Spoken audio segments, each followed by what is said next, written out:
Assalamualaikum warahmatullahi wabarakatuh. Pada kesempatan kali ini, saya akan membahas mengenai penerapan teori belajar BH Puristik dalam proses pembelajaran yang disusun oleh saya sendiri, yaitu Siti Nurpujiah dari Prodi BKPI 3A. Tokoh-tokoh teori belajar BH Puristik.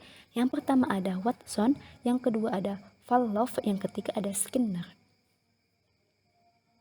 A. Pengertian teori belajar BH Puristik. Teori belajar BH Puristik adalah sebuah teori yang mempelajari tingkah laku manusia. Menurut Desmita, teori belajar BH Puristik merupakan teori belajar memahami tingkah laku manusia yang menggunakan pendekatan objektif, mekanistik, dan materialistik, sehingga perubahan tingkah laku pada diri seseorang dapat dilakukan melalui upaya pengkondisian. Belajar merupakan akibat adanya interaksi antara stimulus dan respon. Seseorang dianggap telah belajar apabila dapat menunjukkan perubahan perilakunya. Menurut teori ini, dalam belajar yang penting adalah input yang berupa stimulus dan output yang berupa respons. Stimulus adalah sesuatu yang diberikan guru kepada siswa, sedangkan respon berupa reaksi atau tanggapan siswa terhadap stimulus yang diberikan oleh guru tersebut.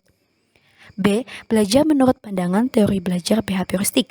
Teori belajar BH Puristik adalah sebuah aliran dalam teori belajar yang sangat menekankan pada perlunya tingkah laku atau behavior yang dapat diamati. Menurut aliran BH Puristik, belajar pada hakikatnya adalah pembentukan asosiasi antara kesan yang tangkap panca indera dengan kecenderungan untuk bertindak atau hubungan antara stimulus dan respon. Menurut teori BH Puristik, tingkah laku manusia dikendalikan oleh ganjaran atau penguatan dari lingkungan. Dengan demikian, dalam teori belajar BH Puristik terdapat jalinan yang erat antara reaksi-reaksi BH Puristik dengan stimulusnya. C. Ciri-ciri teori belajar BH Puristik. 1. Aliran ini mempelajari perbuatan manusia bukan dari kesadarannya, melainkan mengamati perbuatan dan tingkah laku yang berdasarkan kenyataan. 2. Segala perbuatan dikembalikan kepada refleks. Refleks adalah reaksi yang tidak disadari terhadap suatu pengarang. 3. BH Puristik berpendapat bahwa pada waktu dilahirkan semua orang adalah sama.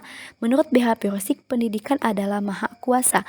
Manusia hanya makhluk yang berkembang karena kebiasaan-kebiasaan, dan pendidikan dapat mempengaruhi refleks keinginan hati. D. Penerapan teori belajar BH Puristik dalam proses pembelajaran. Penerapan teori BH Puristik dalam kegiatan pembelajaran tergantung dari beberapa komponen seperti tujuan pembelajaran, materi pembelajaran, karakteristik siswa, media, fasilitas pembelajaran, lingkungan, dan penguatan. Teori belajar BH Puristik cenderung mengarahkan siswa untuk berpikir. Pandangan teori belajar BH Puristik merupakan proses pembentukan, yaitu membawa siswa untuk mencapai target tertentu, sehingga menjadikan siswa tidak bebas berkreasi dan berimajinasi.